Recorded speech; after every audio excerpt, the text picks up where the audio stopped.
ರಾಜ್ಯದಲ್ಲಿ by election ಕಾವು ಜೋರಾಗಿರುವಂಥದ್ದು.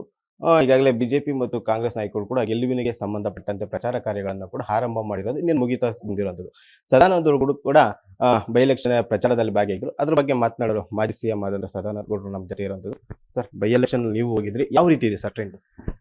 ಪ್ರಾಯಶಃ ಈ ಬಾರಿ ಎರಡು ಕ್ಷೇತ್ರಗಳಲ್ಲಿ ಕೂಡ ಭಾರತೀಯ ಜನತಾ ಪಾರ್ಟಿಯ ಕಡೆ ವಿಶೇಷ ಒಲವಿರುವಂಥದ್ದು ನಾವು ಕಂಡಿದ್ದೇವೆ.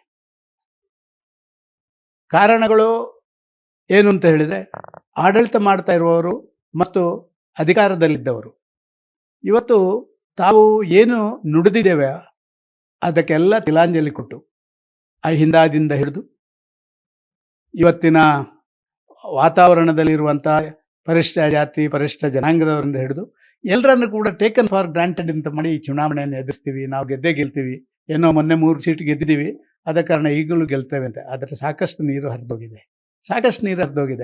ಕಾಂಗ್ರೆಸ್ಸಿನ ಡಜನ್ಗಟ್ಟಲೆ ಆ ಜನವಿರೋಧಿ ನೀತಿಗಳು ಸಾಮಾನ್ಯ ಜನರನ್ನು ಕಂಗಾಲಾಗಿಸಿವೆ. ಬೆಲೆ ಏರಿಕೆಯಿಂದ ಹಿಡಿದು ಲಾ ಆ್ಯಂಡ್ ಆರ್ಡರ್ ಸಿಚುವೇಶನಿಂದ ಹಿಡಿದು ಅವರು ನಡ್ಕೊಳ್ಳುವಂಥ ರೀತಿ ನೀತಿಗಳು, ಕೊಳ್ಳೆ ಹೊಡೆಯುವಂಥ ದಾರಿ ಎಲ್ಲವೂ ಕೂಡ ಸಾಮಾನ್ಯ ಜನರಿಗೆ ತಲುಪಿದೆ. ಇನ್ನು ಉಳಿದ 2 ವರ್ಷ ಆದರೂ ನಾವು ಸ್ವಲ್ಪ ಗೌರವದಿಂದ ಬದುಕಬೇಕಾದ್ರೆ ಇವರಿಗೆ ಬುದ್ಧಿ ಕಲಿಸಲಿಕ್ಕೆ ಇದೊಂದು ಒಳ್ಳೆಯ ಅವಕಾಶ ಅಂತ ಅವರೆಲ್ಲ ತಿಳ್ಕೊಂಡಿದ್ದಾರೆ. ಇವತ್ತು ಮಧ್ಯಪ್ರಾಚ್ಯದ ಯುದ್ಧದ ಮಧ್ಯದಲ್ಲಿ ಇಲ್ಲಿರುವಂಥ ಸಾಮಾನ್ಯ ಮನುಷ್ಯರ ಸಮಸ್ಯೆಗಳ ಬಗ್ಗೆ ಗಮನ ಹರಿಸುವಂಥದ್ರಲ್ಲಿ ಕೂಡ ಈ ಸರ್ಕಾರ ಆದಂಥ ವಿಫಲತೆ ಇದನ್ನು ಜನ ತಿಳ್ಕೊಂಡಿದ್ದಾರೆ. ಬಿಜೆಪಿಯ ಪರ ಒಲವು ಬಂದಿದೆ. ಸರ್, ಕಾಂಗ್ರೆಸ್ ನಾಯಕರು ಹೇಳ್ತಾ ಇರೋಂಥದ್ದು, ನಾವು ಗ್ಯಾರಂಟಿಯನ್ನು ಸಮರ್ಪಕವಾಗಿ ಜನರಿಗೆ ತಲುಪಿಸಿದ್ವಿ, ಅದರಿಂದಾಗಿ ನಾವು 2 ಕ್ಷೇತ್ರದಲ್ಲಿ ಗೆಲ್ತೀವಿ ಅಂತ ವಿಶ್ವಾಸವನ್ನು ಅವರು ವ್ಯಕ್ತಪಡ್ತಾರೆ. ನೋಡಿ, ಗ್ಯಾರಂಟಿಗೆ ನಾವೇನೋ ವಿರೋಧಿಗಳಲ್ಲ, ಆದರೆ ಗ್ಯಾರಂಟಿಯ ಅನುಷ್ಠಾನಕ್ಕೆ ಅವರು ಯಾವ ರೀತಿ ಮಾಡ್ತಾ ಇದ್ದಾರೆ ಅಂತ ಹೇಳೋದಕ್ಕೆ ನಾವು ವಿರೋಧ. ಇವತ್ತು ಗ್ಯಾರಂಟಿಗಳ ಹೆಸರಿನಲ್ಲೇ ಇವತ್ತು ನೂರಾರು ಕಾಂಗ್ರೆಸ್ನ ಏಜೆಂಟ್ರುಗಳಿಗೆ, ಕಾಂಗ್ರೆಸ್ನ ನಾಯಕರುಗಳಿಗೆ ಉದ್ಯೋಗ ಕೊಡುವಂಥ ಕೆಲಸ ಮಾಡಿದ್ದಾರೆ. ಸಾಮಾನ್ಯ ಜನರಿಗೆ ಉದ್ಯೋಗ ಕೊಡಲ್ಲ, ಗ್ಯಾರಂಟಿ ಇಂಪ್ಲಿಮೆಂಟೇಷನ್ ಅಂತ ಹೇಳಿ ಉದ್ಯೋಗ ಕೊಡಿಸುವಂಥದ್ದು ಎಷ್ಟು ನ್ಯಾಯ ಇದು? ಅಧಿಕಾರಿಗಳಿರೋದು ಯಾಕೆ? ಅದನ್ನು ಸೂಪರ್ವೈಸ್ ಮಾಡೋಕ್ಕೆ ಮಂತ್ರಿಗಳಿರೋದು ಯಾಕೆ? ಅದರಿಂದ ಮೇಲೆ ಅವರದೇ ಪಕ್ಷದ ಕಾರ್ಯಕರ್ತರನ್ನ ಅದಕ್ಕೆ ಬೇರೆ ಬೇರೆ ಗ್ರಾಮ ಮಟ್ಟದಲ್ಲಿ ಅವರಿಗೆ ಸ್ಯಾಲರಿಗಳನ್ನು ಕೊಟ್ಟು ಮಾಡುವಂಥದ್ದು ಇದು ಅಕ್ಷಮ್ಯ ಅಪರಾಧ ಅಂತ ಅದನ್ನು ನಾವು ವಿರೋಧ ಮಾಡ್ತಾ ಇದ್ದೀವಿ. ಸರ್, ಒಬ್ಬ ಉಚ್ಚಾಟಿತ ಶಾಸಕರು ಬಿಜೆಪಿ ಪರ ಪ್ರಚಾರ ಮಾಡ್ತೀರಾ, ನೀವು ಹೆಂಗೆ ನೋಡ್ತೀರಾ? ಸರ್, ಒಬ್ಬ ವ್ಯಕ್ತಿಗೆ ವ್ಯಕ್ತಿಗತವಾದಂಥ ಸಂಬಂಧಗಳೊಂದು ಇರ್ತವೆ, ಒಂದು ಕಡೆಯಿಂದ ಅವನ ಪಕ್ಷದ ಸಂಬಂಧಗಳಿರ್ತವೆ. ಒಬ್ಬ ವ್ಯಕ್ತಿಗತ ಸಂಬಂಧಗಳಿರುವಂಥ ವ್ಯಕ್ತಿ ಅವ ಎಲ್ಲೇ ಇರಲಿ, ಅವನು ಒಳ್ಳೆಯವನು, ಅವನಿಗೆ ಓಟ್ ಕೊಡಿಸ್ಬೇಕು, ನನಗೆ ಅವನ ಆತ್ಮೀಯ ಅಂತ ಹೇಳಿದರೆ ಆ ಕೆಲಸ ಮಾಡೋದ್ರಲ್ಲಿ ತಪ್ಪೇನಿದೆ? ನನ್ನ ಸಿಂಬಲ್ ಹಾಕ್ಕೊಂಡು ಮತ್ತೊಂದು ಮಾಡಿದರೆ ನಾನು ಒಪ್ಕೊಳ್ತೀನಿ. ಯಾವುದೇ ಪಕ್ಷದ ಸಿಂಬಲ್ಗಳನ್ನು ಮತ್ತೊಂದನ್ನು ಹಾಕ್ಕೊಳ್ಳದೆ ಇಂಥವರಿಗೆ ನೀವು ಮತ ಕೊಡಿ ಅಂತ ಕೇಳುವುದರಲ್ಲಿ ತಪ್ಪಿಲ್ಲ. ಅದು ಸರಿಯಾದ ರೀತಿ ಅಂತ ನಾನು ಭಾವಿಸ್ತೇನೆ. ರಾಜ್ಯದಲ್ಲಿ ಗ್ಯಾಸ್ ಅಂದ್ರೆ ದೇಶದಲ್ಲೂ ಕೂಡ ಗ್ಯಾಸ್ ಸಮಸ್ಯೆ ಹೆಚ್ಚಾಗ್ತಾ ಇರೋದು, ಕೆಲವೊಂದು ಸಾರ್ವಜನಿಕ ವಲಯದಲ್ಲಿ ಚರ್ಚೆ ಆಗ್ತಾ ಇರೋದು, ಯಾವುದೇ ಸಚಿವರು ನಮ್ಮ ಗೋಳನ್ನು ಯಾರು ಕೇಳ್ತಿಲ್ಲ ಅನ್ನೋ ಪ್ರಶ್ನೆ ಕೂಡ ಮೂಡ್ತಾ ಇರೋದು.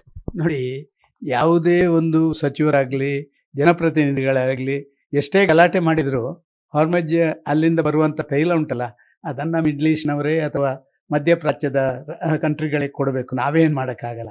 ಅಲ್ಲಿಂದ ಫ್ರೀ ಫ್ಲೋ ಬರಲಿಕ್ಕೆ ಬೇಕಾದಂಥ ರೀತಿಯಲ್ಲಿ ನ್ಯಾಷನಲ್ ಲೆವೆಲ್, ಇಂಟರ್ನ್ಯಾಷನಲ್ ಲೆವೆಲಲ್ಲಿ ಬೇರೆ ಬೇರೆ ಕೆಲಸಗಳನ್ನು ಮಾಡುವುದಕ್ಕೆ ನಮ್ಮ ಕೇಂದ್ರ, ವಿಶೇಷವಾಗಿ ನರೇಂದ್ರ ಮೋದಿಯವರು ಸಾಕಷ್ಟು ಪ್ರಯತ್ನಗಳನ್ನು ಪಡ್ತಾ ಇರುವಂಥ ನಾವು ಕಂಡಿದ್ದೇವೆ. ಆದ ಕಾರಣ ಇದು ನಮ್ಮ ಕೈಯಲ್ಲಿ ಇಲ್ಲದಂಥ ಒಂದು ಸಂಗತಿ, ಅದನ್ನು ಅವರು ಮಾಡಬೇಕು. ಇಲ್ಲಿ ಕಾಳಸಂತೆಯಲ್ಲಿ ಯಾರು ಇಟ್ಕೊಳ್ತಾರೆ, ಬಡವರಿಗೆ ಕೊಡೋದಿಲ್ಲ ಅಂತ ಹೇಳಿದರೆ ಅದರ ಬಗ್ಗೆ ನಾನು ಒಪ್ಕೊಳ್ತೀನಿ ಅದನ್ನು. ಸರ್, ಸಿದ್ದರಾಮಯ್ಯ ಒಂದು ಮಾತು ಹೇಳಿದ್ದಾರೆ, ಒಂದು ವೇಳೆ ಗ್ಯಾಸ್ ಸಮಸ್ಯೆ ಇದ್ರೆ ನಮ್ಮ ಮನೆ ಮುಂದೆ ಅಥವಾ ಸಚಿವರ ಮನೆ ಮುಂದೆ ಯಾಕೆ ಪ್ರತಿಭಟನೆ ಮಾಡ್ತೀರಾ, ಹೋಗಿ ಮೋದಿ ಮನೆ ಮುಂದೆ ಪ್ರತಿಭಟನೆ ಮಾಡಿ ಅಂತ. ಸರ್, ಮೋದಿಯವರು ಪ್ರಯತ್ನ ಮಾಡಿದ್ರೆ ಪ್ರತಿಭಟನೆ ಮಾಡಬೇಕು. ಮೋದಿಯವರು ಇಂಥ ಅದ್ಭುತ ಪ್ರಯತ್ನಗಳನ್ನು ಮಾಡಿ ನಮ್ಮ ಭಾರತ ದೇಶಕ್ಕೆ ಬರುವಂಥ ತೈಲ ಹಡಗುಗಳನ್ನು ಇರಾನ್ ಬಿಡಿಸುವಲ್ಲಿ ಅವರು ಯಶಸ್ವಿ, ಅದರ ಬಗ್ಗೆ ಯಾರೂ ಯಾಕೆ ಮಾತಾಡ್ತಾ ಇಲ್ಲ? ಇವತ್ತು ಕೂಡ ಒಂದು ಬಂದಿದೆ, ನಾಳೆ ಏನೋ 2 ಮತ್ತೆ ಬರ್ತದೆ. ಅದ ಕಾರಣ ಎಲ್ಲ ಪ್ರಯತ್ನಗಳು ನಡೀತಾ ಇದೆ. ಸರಾಸಗಟಾಗಿ ಹಿಂದಿಂದ ಬರದಿರ್ಬೋದು, ಆದರೆ ಇತರ ರಾಷ್ಟ್ರಗಳಿಗಿಂತ ವಿಭಿನ್ನವಾದಂಥ ಒಂದು ಗೌರವ ಭಾರತ ದೇಶಕ್ಕಿದೆ. ಕೊನೆ ಪ್ರಶ್ನೆ, IPL ಟಿಕೆಟ್ ಬಗ್ಗೆ ಒಂದು ಅಸೆಂಬ್ಲಿಯಲ್ಲಿ ಚರ್ಚೆ ಮಾಡೋದು ಎಷ್ಟರ ಮಟ್ಟಿಗೆ ಸರಿ ಅಂಬೋದು? ಅಕ್ಷಮ್ಯ ಅಪರಾಧ. ಜನಪ್ರತಿನಿಧಿಯಾಗಿ ಒಂದು IPL ಟಿಕೆಟ್ ಕೇಳುವಂಥದ್ದು ಆ ಶಾಸಕ ಸ್ಥಾನಕ್ಕೆ ಅಗೌರವ ಮಾಡುವಂಥದ್ದು ನಾನು ಭಾವಿಸ್ತಾ ಇದ್ದೇನೆ.